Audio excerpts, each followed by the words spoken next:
It's Marquise, the popular dude, and welcome to my YouTube.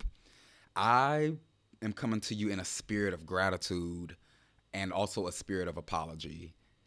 I began this conversation assuming a lot of things, and that's not fair. You know what they say: when you assume, you make an ass out of you and me, and that's exactly what I did. I assumed that you all were prepared for this conversation. I also assumed that you knew your status.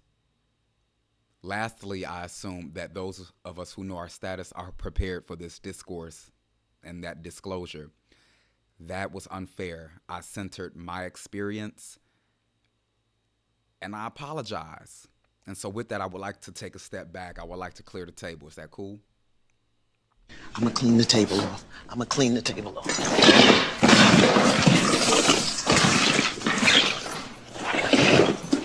Do it different. And I just want to do it differently. Thank you, my sister. Van Zant, I appreciate you. You are an opportunity model, but I want to do it differently. And so I'm going to take a step back and recognize that I have forgotten what stigma feels like when HIV is concerned. I have been sharing my status for about a decade now, and I give thanks for that freedom.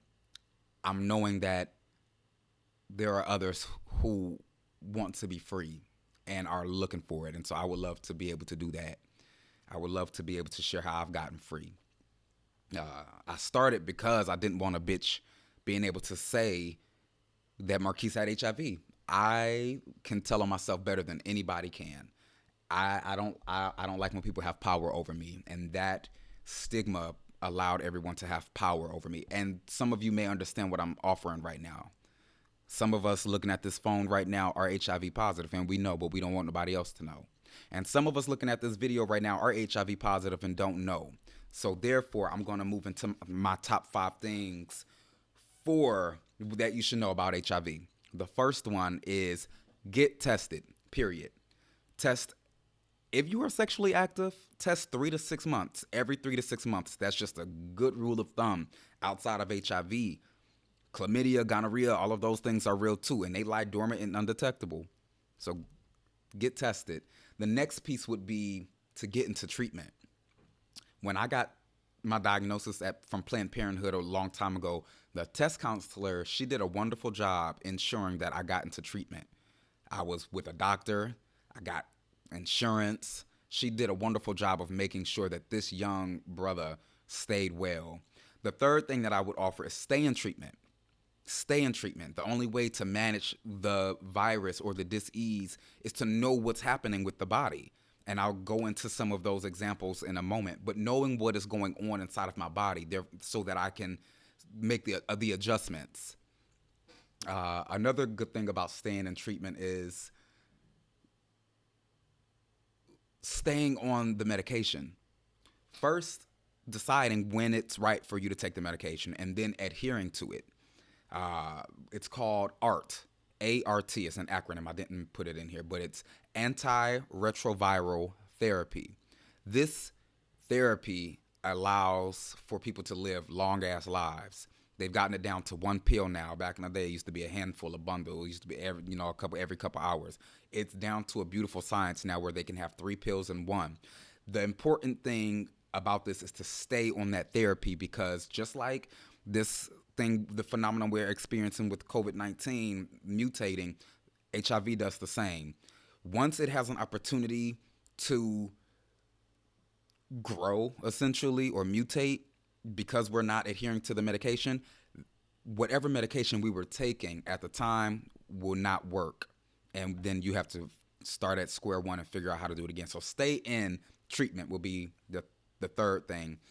My fourth piece of advice would be to find community. And they don't all have to be HIV positive, just people that hold you accountable and who love you first off, and who will hold you accountable with the soft love to stay in care. And my fifth piece of advice would be to do your own fucking research. You don't have to tell me to go look up the newest things around HIV. You ain't got to tell me, okay?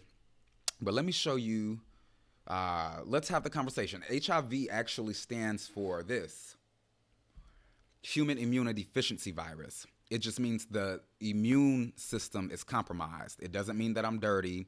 It doesn't mean that you can get it from a toilet seat. It actually means that I have to be a bit more clean.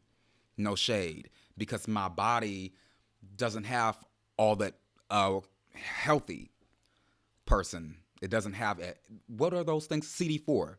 My body doesn't have as much CD4, which are white blood cells, and we're born with a finite amount of them, from what my doctor told me a long time ago. I'm gonna corroborate that fact. But the average person has about 500 to 1,500 of these cells per milliliter of blood. All HIV does is attacks those blood cells, and it makes the immune system open to other disease. So people seldom die. We don't die from HIV. We die from the opportunistic infections, the flu, cancers that then attack our body because it can't. Our bodies are not able to fight it off. So that's all HIV is. Once the body, once HIV has done its job of ravaging the body and depleting all of the CD4 or good cells, then you have AIDS. I believe once the body is under 200 CD4, you're open to other infections. And I believe once it hits zero, that means that's when you have AIDS. And AIDS is nothing more than acquired immune deficiency syndrome. That means the immune system is completely wiped out. It's at zero. And what else does it mean, Marquise? It's at zero. You have to have HIV before you have AIDS. Yes, there are people who get their HIV diagnosis and their AIDS diagnosis at the same time. All that means is that the HIV was there, period. It was already there, which is why testing is so important, because regardless or not, if we're going to get tested, the HIV can be there and it's going to do its job. We don't want to be those people that go get the HIV test and then all of a sudden know that we got AIDS at the same time. There's an opportunity, there's a window that we have to be able to fight or to work with the virus and to get it to a place where we're undetectable. I'll speak about that later. There are so many other things I'm remembering right now, even with HIV, seroconversion. It's that moment where we convert from being negative to positive, and it feels like a small flu, but that's with HIV. Seroconversion is something else that we can talk about later. But this is a video of me actually getting some blood work done. Once you're in care, every 3 to 6 months, I go and drop my blood so that I can learn where my levels are. What's my CD4 count? What's my viral load? Even what's my cholesterol looking like?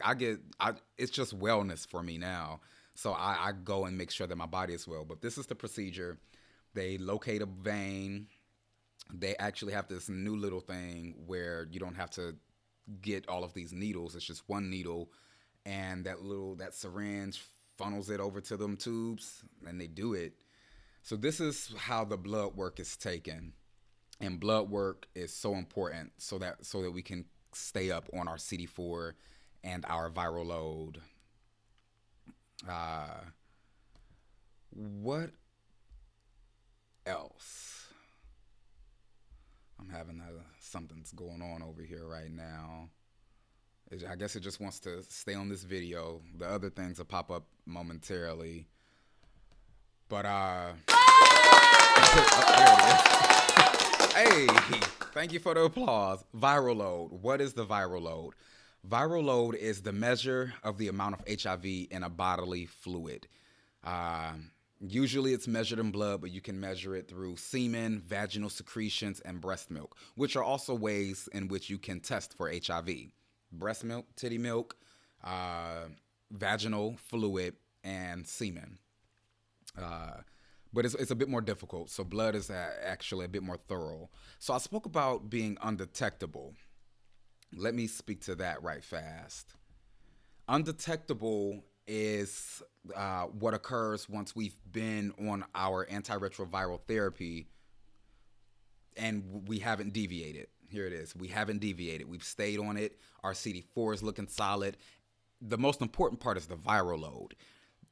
the viral load has been suppressed to the point where there are only 40 to 48 copies in any given milliliter of blood. That viral load can get up there in the thousands. It can really be up there, and some people's are up there. People who are undetectable have 40, have below 48. I'll say it like that, and there it is right there. Usually below 48 copies per milliliter of blood, and it also means that we're unable to uh, transmit it. We will always be HIV positive. We are less likely to transmit it once we are undetectable. So that is always the goal when we're taking our medication, which is why it's so important to get into treatment. Another thing that I don't know if I mentioned with AIDS is that once the AIDS diagnosis has been received, we can never go back to being HIV positive. We even once the viral load is under control and the CD4 is up, we're always considered an AIDS patient. So I don't like the way that sounded, but a person living with AIDS. So it's important to stay in care. But that's undetectable, and ultimately, I give thanks. I give thanks because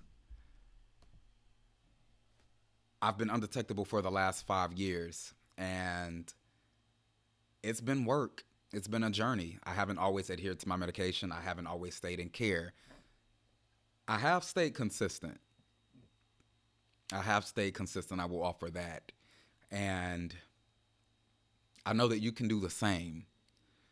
If the data is correct, about half black same gender loving men will acquire HIV. So I follow, and a lot of a lot of y'all follow me, and so I hope that this reaches the people. If it's you holding the phone right now, I love you. I love you. I love you regardless of your HIV status. If you are HIV positive, shout out to you, my brother or sister. Uh, we got this. But go get tested, y'all. If you need to find a place, I'm almost certain the CDC has a network, or your local Department of Health. You can go get a test for free, and they'll get you into care. There are so many resources for people with HIV, and that could be another video for another time. But baby, I don't spend much money on this virus at all. My insurance, I started with Ryan White, and now I have private insurance to work. They take care of people with HIV, so there's no excuse not to be well. There's no excuse. Well, there are some excuses. The hierarchy of need, personal safety, these are all factors that I too have lived through that I forget about because I've taken care of myself. That's the conversation. It's just taking care of ourselves. So I love you. I'm off like a prom dress. Enjoy your day. Two of these. Peace.